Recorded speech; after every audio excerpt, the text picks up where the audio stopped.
خداوند یسوع مسیح کا فضل آپ کے ساتھ ہوں. میں پادری ندیم بشیر ہوں اور آج ہم ایک بہت ہی خاص موضوع پہ ایک خاص مسئلے پہ بات کرنے جا رہے ہیں. بتیرے لوگ جو ہیں وہ مختلف طرح کے ایشوز اٹھاتے ہیں، جیسا کہ وہ کہتے ہیں کہ مکاشفہ کی کتاب کا جو دوسرا باب ہے اس کی پہلی آیت سے لے کے تیسرے باب کی 22ویں آیت تک وہ جو 7 کلیسیوں کے نام لکھے گئے خط ہیں ان کا تعلق ہمارے ساتھ نہیں ہے، اور کیونکہ ان کی آڈینس جو تھی وہ ایک مخصوص تھی تو لہٰذا یہ پیغام اس وقت کے ان 7 چرچز کے لیے ہی تھا.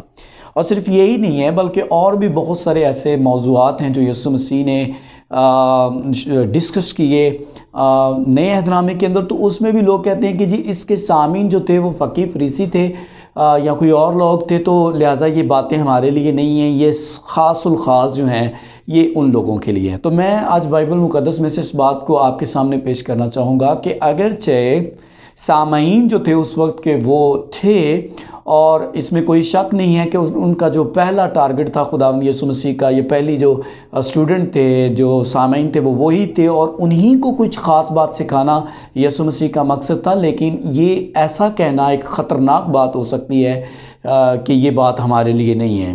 آئیے ہم بائبل مقدس میں سے سیکھتے ہیں کہ اگر میں اس طرح سے سوچتا ہوں کہ یہ بات میرے لیے نہیں ہے تو پھر کون سے مسائل جو ہیں وہ پیدا ہو سکتے ہیں. پہلی بات، جب ہم بائبل مقدس میں سے مکاشفہ کی کتاب اس کا دوسرا باب اور اس کی پہلی آیت دیکھتے ہیں تو وہاں پر ہمیں لکھا ہوا ملتا ہے کہ افسس کی کلیسیا کو یہ خط لکھ. اسی طرح ہر کلیسیا کے نام لکھے گئے خط سے پہلے یہی کہا گیا کہ یہ فلاں کلیسیا کے نام کو خط لکھ، فلاں کو لکھ، فلاں کو لکھ. اور لوگ کہتے ہیں دیکھیں یہ پیغام ہمارے لیے نہیں ہے، یہ ان کلیسیاؤں کے لیے ہے. لیکن میں آپ کو یہ بتانا چاہتا ہوں کہ جب آپ مکاشفہ کی کتاب اس کا پہلا باب اور اس کی 4 آیت پڑھتے ہیں تو یہاں پہ لکھا ہے یوحنا کی جانب سے ان 7 کلیسیاؤں کے نام جو آسیا میں ہیں. یعنی کہ جب آپ مکاشفہ کی کتاب کا پہلا باب پڑھتے ہیں تو وہاں پہ لکھا ہے کہ یہ جو مکاشفہ ہے یہ خدا سے جو ہے وہ یسوع مسیح کو ہوا، یسوع مسیح سے فرشتہ کو، فرشتہ سے اور یوحنا نے آگے اسے 7 کلیسیاؤں کے نام لکھ دیا. یعنی مکاشفہ کی پوری کتاب ہی 7 کلیسیاؤں کے نام ہے. تو اگر میں یہ کہوں جی وہ جو 7 کلیسیاؤں کے نام لکھے گئے خط ہیں وہ ہمارے لیے نہیں ہیں، تو پھر سر اس بیس کے اوپر تو یہ کتاب ہی مسیحیوں کے لیے نہیں ہے، کیونکہ یہ ساری کی ساری کتاب ہی 7 کلیسیاؤں کے نام ہے جو آسیا میں اس وقت موجود تھے. تو اس طرح سے سوچنا کتنا خطرناک ہو سکتا ہے. اس طرح سے تو یہ پوری کی پوری مکاشفہ کی کتاب میرے اور آپ کے لیے نہیں ہے. اب اس سے بھی بڑھ کر کچھ لوگ اگر نہیں سمجھتے تو پھر ان کو یہ سوچنا چاہیے کہ اگر آپ اس طرح سے سوچ رہے ہیں تو مجھے یہ بتائیے کہ رومیو کے نام لکھا گیا جو خط ہے پھر وہ تو رومیو کی کے نام ہے، میرے لیے نہیں ہے. کرنتھیوں کے نام لکھا گیا خط پھر وہ تو کرنتھیوں کی کلیسیا کے نام ہے، میرے لیے تو نہیں ہے. اس طرح سے سارے کے سارے خطوط بھی میرے لیے نہیں ہیں، مکاشفہ کی کتاب بھی میرے لیے نہیں ہے. اب ہم آ جاتے ہیں دوسری بات کی طرف کہ یسوع مسیح نے جو بات کہی اس پر بھی بہت سارے لوگ جو ہم کہتے ہیں کہ یہ بات جو ہے یہ ہم پہ لاگو نہیں ہوتی. جیسا کہ متی کی انجیل اس کا 23واں باب اس کی 23ویں آیت میں دے یکی کے تعلق سے نئے عہد نامے کے اندر ذکر ہے. تو پچھلے دنوں میری ویڈیو دیکھنے کے بعد کسی شخص نے کہا کہ یہ بات تو فقیہ فریسیوں سے کی جا رہی تھی کہ تم لوگ جو ہے وہ دے یکی دیتے ہو لیکن شریعت کی بڑی بڑی باتوں کو، رحم، انصاف اور ایمان کو چھوڑ دیتے ہو، تو لہٰذا تم دونوں کام کرو، دے یکی بھی دیا کرو اور شریعت کی بڑی بڑی باتیں انہیں بھی چھوڑا نہ کرو. تو اس نے یہ کہا کہ یہ بات اس وقت جو ہے وہ خاص الخاص فقیہ فریسیوں کے لیے تھی، یہ مسیحیوں کے لیے نہیں ہے. اچھا، تو اس کا مسیحیوں پہ اطلاق کرنا کسی صورت بھی درست نہیں ہے. تو میں یہ کہوں گا کہ پہاڑی باز پھر سارے کا سارا سامعین کون تھے؟ وہ تو وہی تھے. اور پھر 23واں باب سارے کا سارا ہی اس کے سامعین ہم نہیں تھے. اور پھر مجھے یہ بتا دیجئے کہ نئے عہد نامے میں خاص طور پر یسوع مسیح کی میں بات کر رہا ہوں، وہاں پہ اناجیل کے اندر مسیحی سامعین تھے کہاں پر؟ کہیں بھی نہیں تھے.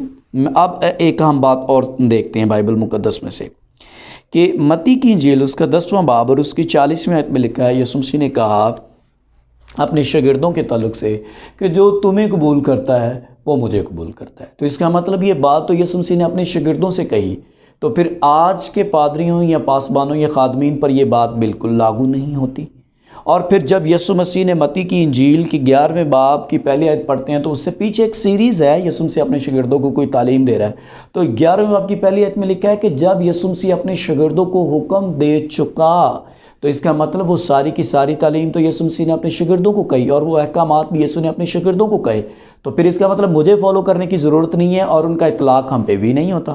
اور جب آپ بات کرتے ہیں متی رسول کی انجیل کے 28ویں باب کی 19ویں اور 20ویں آیت کی، تو وہاں پہ لکھا ہے کہ پس سب قوموں میں جاؤ اور انجیل کی منادی کرو، اور پھر ان کو جو ایمان لائے ان کو باپ بیٹے روح القدس کے نام سے بپتسمہ دو، اور ان کو یہ تعلیم دو کہ ان ساری باتوں پہ عمل کرے جن کا میں نے تم کو حکم دیا ہے۔ تو اس وقت سامعین کون تھے؟ شاگرد تھے۔ تو اس کا مطلب پھر یہ میرے لیے تو نہیں ہے۔ اور پرانا عہد نامے کے متعلق آپ کیا کہیں گے؟ وہ تو ساری کی ساری تعلیم یہودیوں کے لیے ہے۔ 10 احکامات مجھے تو نہیں دیے گئے تھے، وہ تو پھر موسیٰ کو دیے گئے تھے، اور موسیٰ نے آگے بنی اسرائیل قوم کو دے دیے، تو پھر وہ بھی میرے لیے نہیں ہے۔ پرانا عہد نامہ سارا ہی میرے لیے نہیں ہے۔ نئے عہد نامے میں اناجیل تو بالکل ہی میرے لیے نہیں ہے، اور خطوط اس لیے میرے نہیں ہیں کیونکہ وہ اس وقت کی کلیسیاؤں کو لکھے گئے تھے۔ مکاشفہ کی کتاب بھی میرے لیے نہیں ہے، تو پھر مسیحیوں کے لیے ہے کیا؟